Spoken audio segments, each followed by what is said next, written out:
Baik, selamat sore.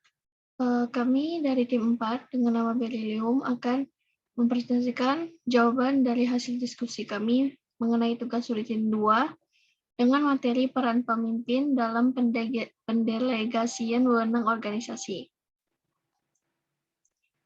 Anggota tim 4 adalah saya sendiri, Aura Zahra Yasmin, selanjutnya ada Friska Damelia Margareta, Filbelta, dan Surya Julius. Namun, Filbelta tidak bisa bergabung dengan kita pada sore ini karena Filbelta sedang berhalangan. Baik, lanjut untuk nomor 1. Dengan soal deskripsikan minimal 2 pendapat ahli tentang konsep pendelegasian wewenang dalam organisasi beserta rujukannya. Untuk nomor ini akan dibacakan oleh Friska. Kepada Friska dipersilakan. Baik, terima kasih atas kesempatannya. Deskripsikan minimal 2 pendapat ahli tentang konsep pendelegasian wewenang dalam organisasi beserta rujukannya. Pertama, menurut Philippus M. Hadjion, pada dasarnya membuat perbedaan antara delegasi dan mandat dalam hal delegasi mengenai prosedur pelimpahannya berasal dari suatu organ pemerintahan kepada organ pemerintahan yang lainnya dengan peraturan perundang-undangan dengan tanggung jawab dan tanggung gugat beralih ke delegataris. Yang kedua, menurut Hasibuan pendelegasian, memberikan sebagian pekerjaan atau wewenang oleh wewenang adalah delegator atau pemberi wewenang kepada delegate atau penerima wewenang untuk dikerjakannya atas nama delegator.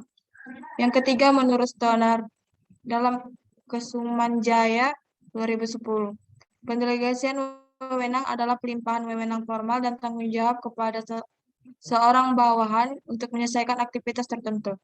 Pendelegasian wewenang adalah konsekuensi dari semakin besarnya organisasi.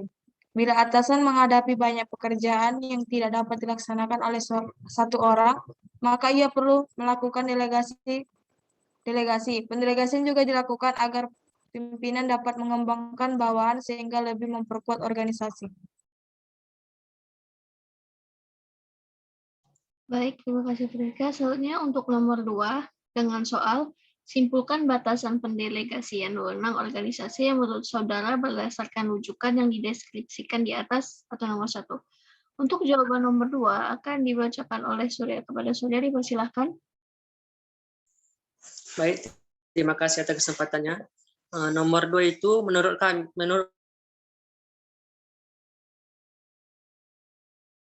pemberian wewenang dan tanggung jawab kepada orang-orang yang ditunjuk oleh pemegang wewenang dalam sebuah organisasi. Atasan memberikan kekuasaan kepada staf atau bawahan sehingga bawahan itu dapat melaksanakan tugas itu sebaik-baiknya serta dapat mempertanggungjawabkan hal-hal yang didelegasikan kepadanya. Pendelegasian wewenang adalah oleh atasan kepada bawahan adalah perlu demi tercapainya efisiensi dan fungsi-fungsi dalam organisasi.